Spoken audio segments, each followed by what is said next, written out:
What exactly do we mean by weaponizing the body? What is it referring to? You got to understand your body is a body of work. Typically, when guys, as a sentence starter, as a way to start a conversation, they will start with that, right? Because it speaks for itself, the volume, the body of work. It's like a sculpture.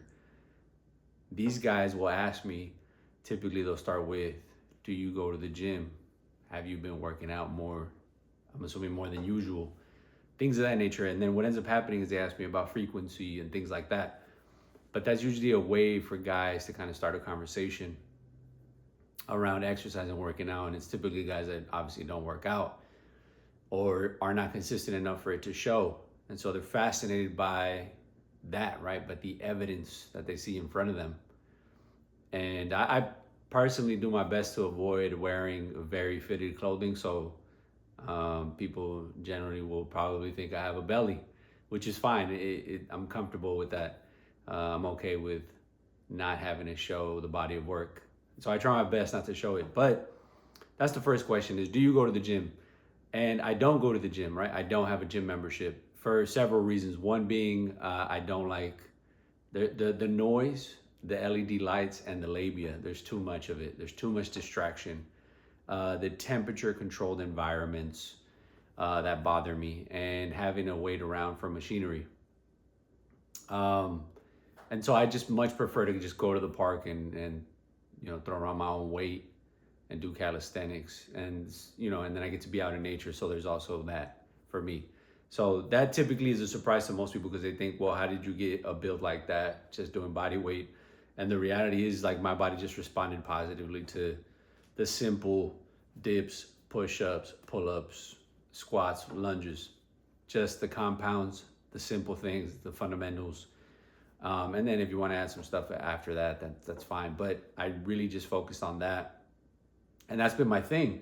And so it's also, people need to understand, when you weaponize the body, it's also just the amount of time, right? The amount of energy spent in and whipping yourself into a frenzy to be able to do this as often as possible. And I've segued from every day, working out every day, working out sometimes twice a day, to 5 times a day. And now I'm down to a routine of 2 times a week. So, you got to find what works for you. I just noticed that the 2 times a week is enough for me to exert as much energy as possible and then still have a lot of free time afterwards to do other things. So that's been the regimen for myself. But you have to ask yourself, well, why would you want to weaponize your body? What is in it for you? And I think it's something it's something to definitely keep in mind. Give me 1 second. Something for sure to keep in mind, and that is that before I even utter a word, the body of work already speaks for itself. And typically it says what? What does it say? Without even saying anything, right? What am I saying? I'm saying that I'm disciplined, that I care enough about what I'm doing, right? I care enough about how I'm living my life, how I'm conducting myself. And I also show that I'm not afraid to be, I'm a weapon, right? I'm dangerous, so to speak, right? In a very civil world, I am a dangerous specimen, right? I'm a man, but I'm also built like a tank. I'm a little gorilla. And so naturally that's gonna offend some people. And you have to understand that spiritually, right? The weaponizing of the body is spiritually right wing. It is the act of being unequal, right? Of saying, I want to exercise my agency and I want to be different from everyone else. That is what you're doing essentially when you do this. And you got to ask yourself, well, what do I want my body of work to be? Do I want it to be weaponized, or do I want to be fat, pudgy, soft boned, talking about sports, never doing the things that are hard, that are difficult, because they're difficult, right? So I'd rather play board games or play video games, never talk to women, never exert myself in any capacity, right? Have no desire to make something of myself, right? And you got to ask yourself, right? If you're going to go that route, that's the left cuckish route to go. And the question that you have to ask yourself is, which way, Western man? Um, it's the most important and profound question that you could ever ask yourself. And the desire to go the route that I'm suggesting, right, to weaponize your body, is the route that where you will be maybe not happy, but at least satisfied with the work that you've put in, with the toil, right, and the daily constant reminders, right. There's so many times where I don't want to do a thing, and those are the days that I force myself to do it anyways, right, because I know I'm gonna get something out of those, more so than the days I'm actually motivated to work out, which is hardly ever.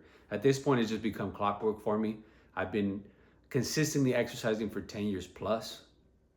And I have noticed, oh, this is the other thing too, is, and it was in the air because of the election, but there was this study that came out that people that voted more towards the liberal had lower testosterone, and people that voted more towards conservative have higher testosterones. And it could just be osmosis, but there's something, like I said, spiritually about leaning towards conservative right wing ideas, and that is that, of course, you're gonna have higher testosterone because you're constantly exercising your agency, right? You're trying to figure things out for yourself. You don't want to be like everyone else. You don't want to be taken care of. You're a man. You want to take care of, right? You want to be the support system. You want to be the bedrock. So that naturally implies that you need testosterone to do that. If, on the other hand, you lean into the leftist stuff, I'm sorry, I hate to warn you, but the reality is you're going to have soft bones. You're going to have very thin skin. You are going to be bitchy and whiny, sassy, dare I say. All the things that are feminine imperatives, you're going to employ them. You're going to weaponize them. You're going to use those. And like I said, you're going to be sassy. You're going to be a sassy TikToker. You're going to essentially have, symbolically, metaphorically speaking, makeup and filters on your skin.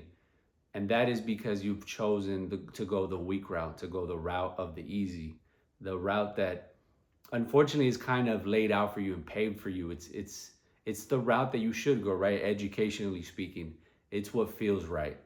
And so most people will go that route, unfortunately. And I venture to say there's very few guys that do weaponize the body and continue to lean left. I have a very hard time believing that. Sure, there's going to be some outliers, but generally speaking, the people that want to make something different of themselves, that want to sculpt their body, that want to turn themselves into Greek statues, are not going to be left leaning.